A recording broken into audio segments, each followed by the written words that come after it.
9th March সেদিন আমার একটা ব্রাইড ছিল, কিন্তু আমার ব্রাইড বাঙালি ছিল কি অবাঙালি ছিল সেটাই আমি বুঝতে পারছিলাম না। তো চলো সেদিনের পুরো ঘটনাটাই তোমাদের সাথে শেয়ার করবো।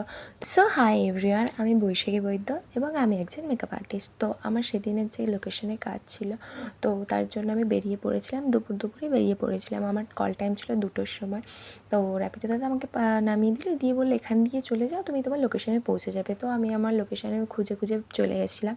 তো আমার ব্রাইড তখনও বৃদ্ধির সাজে ছিল, সে গায়েরোদের জন্য রেডিও হয়নি। তারপরে ওই যেগুলো হয় ঘাট থেকে জল তুলে আনে, তো আন্টিরা সবাই মিলে ঘাট থেকে গিয়ে জল তুলে আনছিল, আর ও তখনও গায়েলোদের জন্য রেডি হয়নি। তারপরে ও তাড়াহুড়ো করে গায়েলোদের জন্য রেডি হয়ে গেল। তারপরে গায়ে হলুদও হলো। তো গায়ে হলুদ হয়ে যাওয়ার পর আমি আন্টিকে বললাম যে আন্টি তুমি বসে যাও, আমি তোমাকে রেডি করে দিই। আর দিদি ততক্ষণে ফ্রেশ হয়ে নিত, মানে গায়ে হলুদ হয়ে যাওয়ার পর স্নান করতে হয়, তো স্নান হয়ে গেছিলো। আর আমি ততক্ষণে আন্টিকে রেডি করে নিয়েছিলাম। তো এটা আন্টির বিফোর লুক ছিল।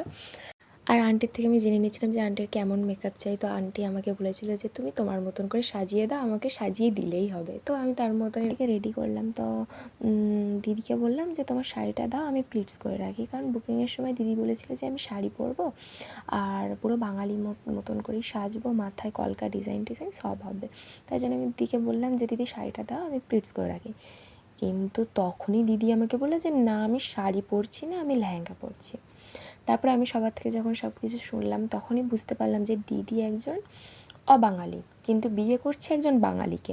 তো তার জন্য সব রিচুয়ালস এতক্ষণ ধরে বাঙালি মতে হয়েছে, কিন্তু ও লেহেঙ্গা পরছে, কারণ ও যেহেতু অবাঙালি তার জন্য লেহেঙ্গা পরছে। তো এই ছিল সেদিনের পুরো ঘটনাটা। আর সেদিন তো জানো যে 9ই মার্চ চারিদিকে বিয়ে হচ্ছিল। তো বাড়ি যাওয়ার সময় কত যে বিয়ে বাড়ি ক্রস করেছে তার ঠিক নেই, কিন্তু ক্যামেরার মাধ্যমে 2টো বিয়ে বাড়ি ক্যাপচার করতে পেরেছি রাস্তায় যাওয়ার সময়। তো আমার ভিডিওগুলো কেমন লাগে অবশ্যই জানাবে। আর তো আমার যদি কোনো রকমের ভুল ত্রুটি হয়ে থাকে তার জন্য আমি ক্ষমা মার্জনা করি। আর আজকের মতন এইটুকুই। তো বাই এভরিওয়ান।